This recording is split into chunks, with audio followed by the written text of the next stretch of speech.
नमस्कार। आज हम इज़राइल और ईरान के बीच जो सीधा टकराव बढ़ रहा है उस पर गहराई से नज़र डालेंगे। हमारे पास जो रिपोर्ट्स हैं वो इंटरनेशनल सोर्सेज से हैं और काफ़ी डिटेल्ड हैं।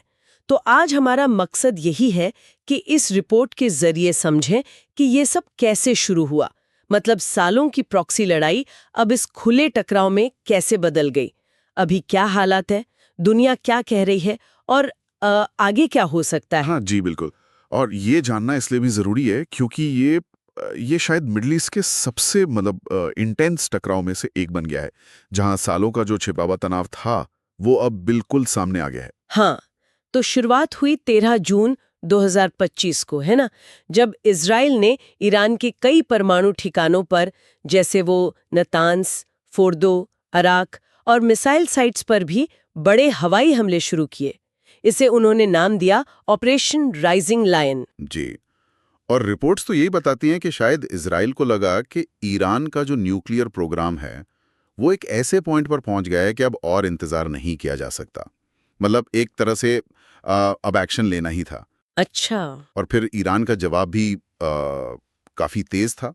उसी हफ्ते उन्होंने भी मिसाइलें और ड्रोन दागे इजरायली शहरों पर, बियरशेबा, हाइफा, तेल अवीव, इन सब पर। हाँ, और इसमें एक बात और थी ना कि उन्होंने बियरशेबा के सोरोका मेडिकल सेंटर, मतलब एक अस्पताल को भी निशाना बनाया।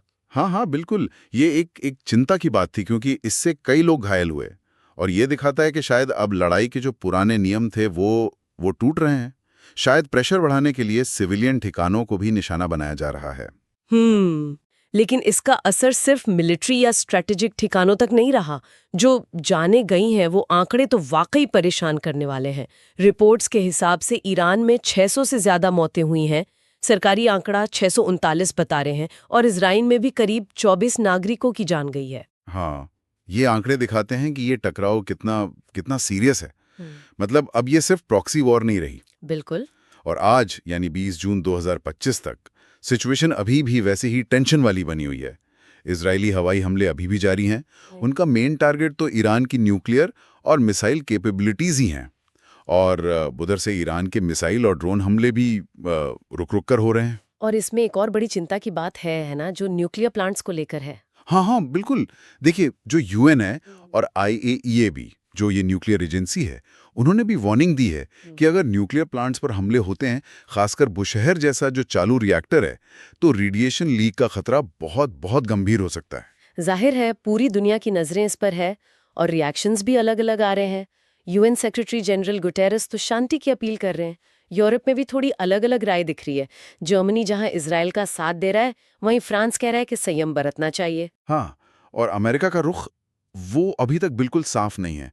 पूर्व राष्ट्रपति ट्रंप ने कहा है कि वो 2 हफ्ते लेंगे फैसला करने में कि अमेरिका इजराइल का कितना साथ देगा। हालांकि उन्होंने बातचीत की संभावना से भी इनकार नहीं किया है। अच्छा। दूसरी तरफ रूस और चीन है। उन्होंने साफ कहा है कि ईरान के खिलाफ कोई भी ज्यादा कड़ी कार्रवाई हुई तो वो रिएक्ट करेंगे। तो ये मामला और भी उलझ गया। और ऑस्ट्रेलिया, कनाडा जैसे देश अपने नागरिकों के लिए सेफ्टी मेजर्स ले रहे हैं। मतलब ये अब सिर्फ रीजनल नहीं रहा, इसका असर ग्लोबल है। बिल्कुल। अगर हम इसे बड़ी पिक्चर में देखें तो स्ट्रेटेजिक मुद्दे साफ हैं। इजराइल का मकसद तो क्लियर है, ईरान के न्यूक्लियर प्रोग्राम को रोकना। लेकिन सवाल यह है कि क्या सिर्फ हवाई हमलों से ये हो पाएगा? ये एक बड़ा सवाल है। और ईरान का कहना है कि भाई, जब तक ये मिलिट्री प्रेशर बंद नहीं होता तब तक न्यूक्लियर बातचीत में कोई रियायत नहीं देंगे। और जैसा हमने कहा, न्यूक्लियर प्लांट्स पर हमले का खतरा वो रियल है और उसके नतीजे भयानक हो सकते हैं। तो आगे क्या हो सकता है अगर हम भविष्य की बात करें?